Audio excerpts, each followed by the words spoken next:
Hello and welcome to Daily Reflection with Aneel Aranha. Today is the 14th of February 2020.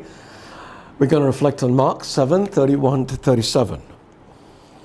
Then Jesus returned from the region of Tyre and went by way of Sidon toward the Sea of Galilee in the region of the Decapolis. They brought to him a deaf man who had an impediment in his speech, and they begged him to lay his hand on him. Jesus took him aside in private, away from the crowd, and put his fingers into his ears, and he spat and touched his tongue. Then, looking up to heaven, he sighed and said to him, "Ephphatha," that is, be opened. And immediately his ears were opened, his tongue was released, and he spoke plainly. Then Jesus ordered them to tell no one, but the more he ordered them, the more zealously they proclaimed it.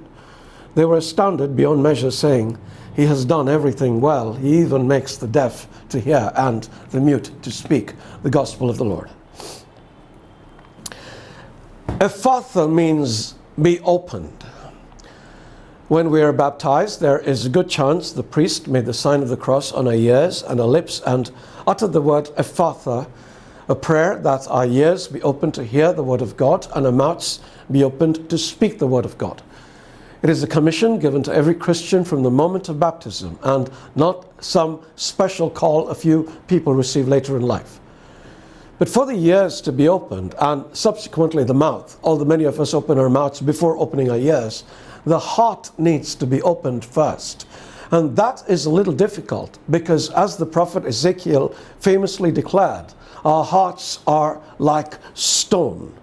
Fortunately, God changes these to hearts of flesh, but it might be interesting and illuminating to note what hearts of stone are like.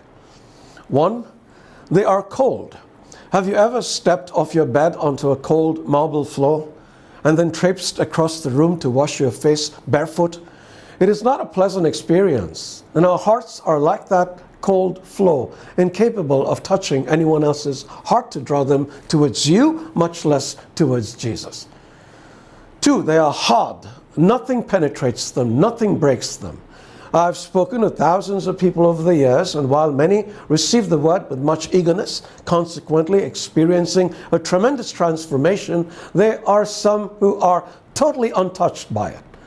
Jesus talks about such men in his parable of the sower, and such hearts are impervious to softening even by time.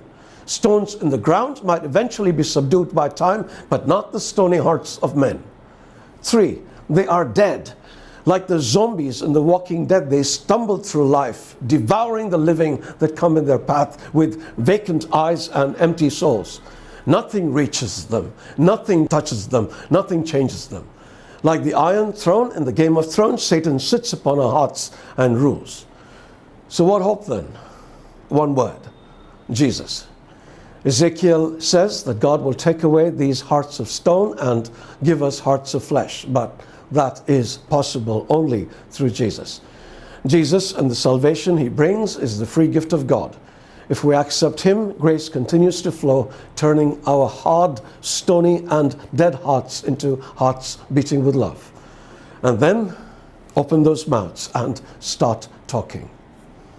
Ephphatha, be open.